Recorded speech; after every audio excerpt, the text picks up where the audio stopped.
하나님 감사합니다. 주님의 은혜 가운데 우리가 온라인 수요 성경 모임을 갖습니다.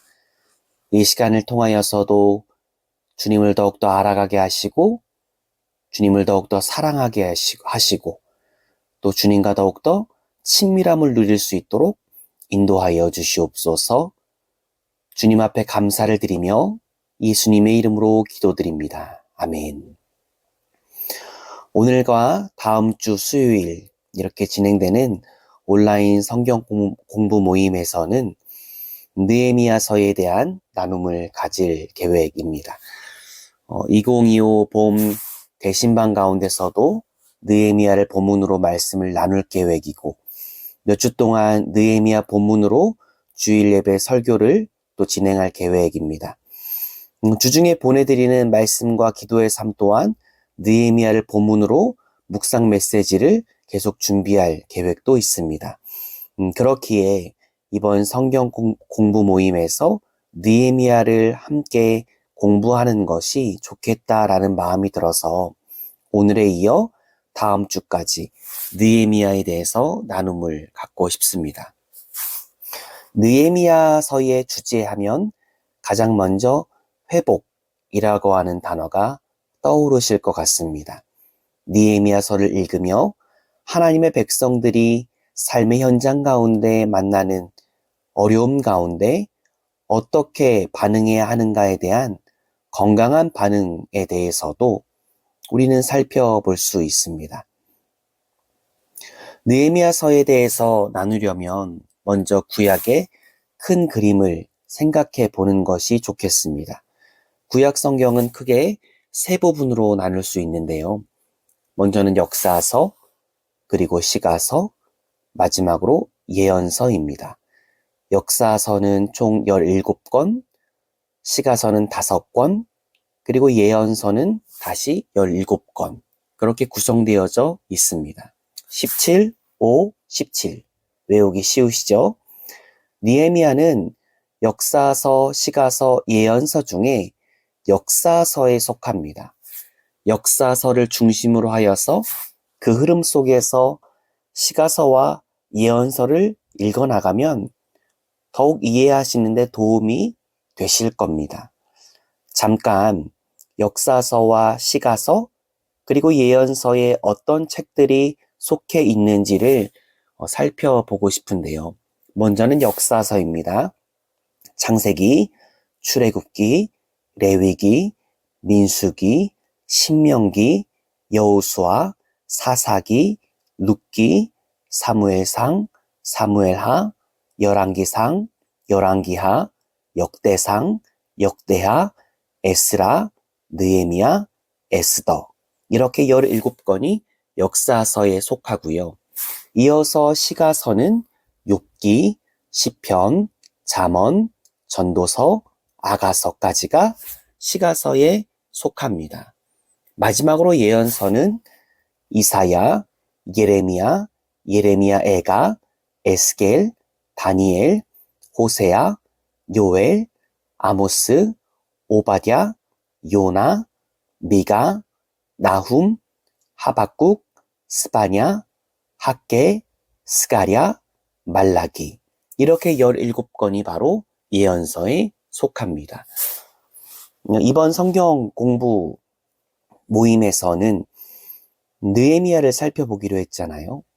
그래서 느헤미야가 속해 있는 역사서를 조금 더 자세하게 생각해 볼 텐데요. 역사서를 시대적 흐름에 따라서 또 분류하거든요. 세밀하게 분류할 수도 있고 조금은 더 큰 틀에서 분류할 수도 있습니다. 같은 내용을 어떻게 분류하느냐 하는 접근이니까요. 어떻게 분류를 해도 내용을 어느 정도 알고 계시다면 쉽게 이해하실 것 같습니다.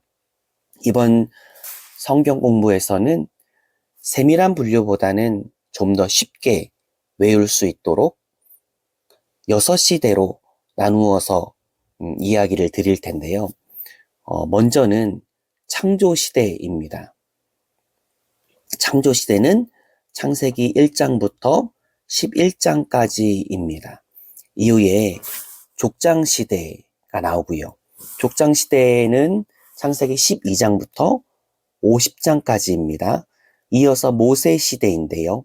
출애굽기, 레위기, 민수기, 신명기까지를 모세시대로 분류합니다. 이후에는 사사시대가 이어집니다.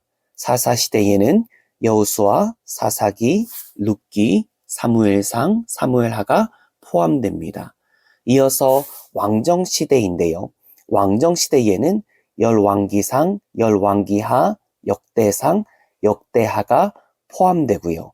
마지막으로 포로시대에는 에스라, 느헤미야, 에스더까지입니다. 시대별 이름을 보시면 내용이 녹아져 있어서 이해가 조금은 더 빨리 되실 것 같습니다. 왕정시대를 잠깐 이야기 더 드리고 싶은데요. 왕정시대는 통일왕국시대와 분열왕국시대로 세분화해서 이야기할 수 있거든요.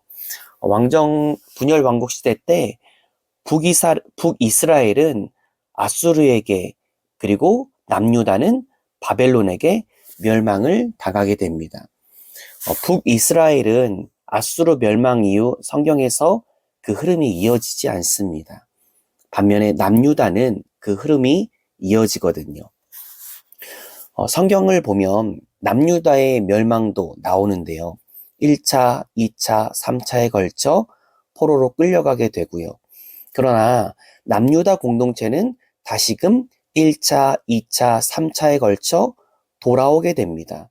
물론 모두가 돌아오는 것은 아니고요. 일부가 돌아오게 되는 겁니다. 역사서의 분류 6시대 다시 한번 되새겨 볼까요? 창조시대, 족장시대, 모세시대, 사사시대, 왕정시대, 포로시대. 그 가운데 포로시대 가운데 에스라, 느헤미야의 배경은 포로시대 때의 귀환을 그 배경으로 삼고 있습니다. 우리는 이번 성경 공부에서 느헤미야를 살펴보잖아요. 느헤미야는 1차, 2차, 3차 포로 귀환 중에 3차 포로 귀환의 중심에 서 있던 인물이었습니다. 1차 귀환 가운데 무너졌던 예루살렘 성전의 재건이 이루어졌다면 3차 귀환 때는 무너졌던 예루살렘 성벽의 재건이 이루어지게 되는데요. 바로 느헤미야서는 이 3차 귀환 때에 예루살렘 성벽 재건을 배경에 두고 있는 겁니다. 이 배경에 대한 이해 가운데 느헤미야를 읽으면 더 도움이 되실 겁니다. 자, 다시 한번 정리하고 오늘 성경 공부 모임 마칠게요. 구약 성경을 세 부분으로 분류하는 내용을 우리가 살펴봤죠. 역사서, 시가서, 예언서, 17, 5, 17 이렇게 17권, 5권, 17권으로 역사서, 시가서, 예언서가 구성되어져 있습니다. 그리고 역사서 가운데 6시대를 나눈다는 말씀을 드렸죠. 창조시대, 족장시대, 모세시대, 사사시대, 왕정시대, 포로시대까지 나눌 수 있고요. 느헤미야는 이 포로시대의 배경을 가지고 있다. 그리고 3차 포로 귀환 때의 배경을 가지고 있다. 좀 더 구체적으로 들어가면요. 거기까지 우리가 나누었습니다. 다음 주 수요일에는 느헤미야서의 개요와 각 장의 주제와 중심 내용에 대해서 살피는 시간을 갖도록 하겠습니다. 오늘도 고생 많으셨고요. 느헤미야 수요 온라인 성경 공부 모임 다음 주에 다시 뵙도록 하겠습니다. 샬롬.